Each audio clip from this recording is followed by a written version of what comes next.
tell me about your experience working with the Swami Fund. Did they? I'm not looking at what went in. What I'm looking at is the kind of project management that happened, and because you finished with less funds than projected and faster than what you projected, how did you achieve that? So one is they were very clear in the beginning, and I think as a mandate, they're very clear that they'll also take a very conservative kind of approach to business plan. So their objective is that homeowners should get their apartments, right? So if they take a very aggressive approach or perspective on business plan, then they're relying too much on sales and collection, which they didn't want to do. So to that extent, the sanction was higher, just to ensure that the project is completed. And given the conservative business plan kind of approach, we outperformed the business plan because we did moderately well. I won't say we did exceptionally well. As far as sales is concerned, we did moderately well.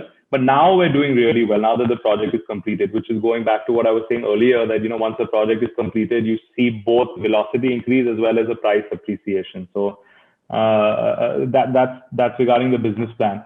In terms of the project management aspect, it's been very, very stringent.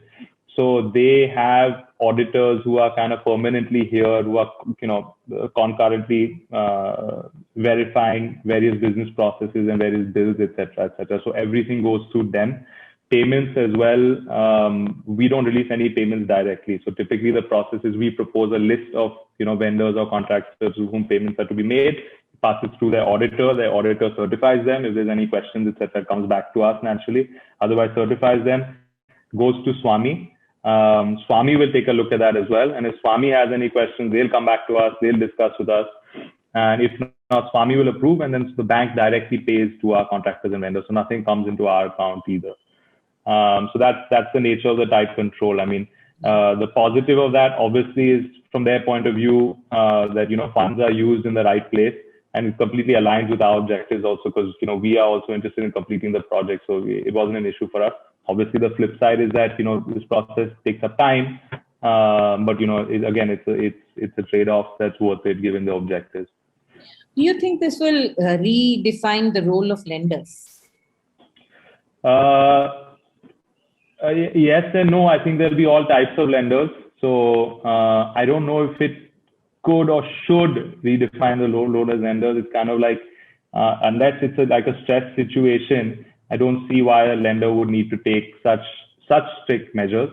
So obviously the Swami Fund their mandate is different, and being a government fund and being taxpayer money, the situation is different. But for a private lender, I don't know why they would want to take such a tight approach, because they put 100 to 125% risk weightage, right? A lender today doesn't release money freely because the risk weightage is very high. So sure. My only question was, will another era come where the lender is a little more invested and the risk weightage can be brought down? So I think you're already seeing that. So already lenders are having more of a say. So one is on the project management front, like the Swami is doing. So other lenders are doing that as well. And secondly, also lenders are playing more of an active role in participating in the business. So if they see, for example, sales not taking place, they're coming on board and saying, why are sales not taking place? Do this, bring these people on board, X, Y, Z, whatever it is. So lenders are, naturally they'd be impacted as well if the business isn't performing. So they do take a more active role. But I think as well, there's a situation of kind of, at the end of the day, there's one kind of, there's one captain driving the, steering the ship. So it can become a little complicated. That's the flip side of that. So I think it's all about balancing everything.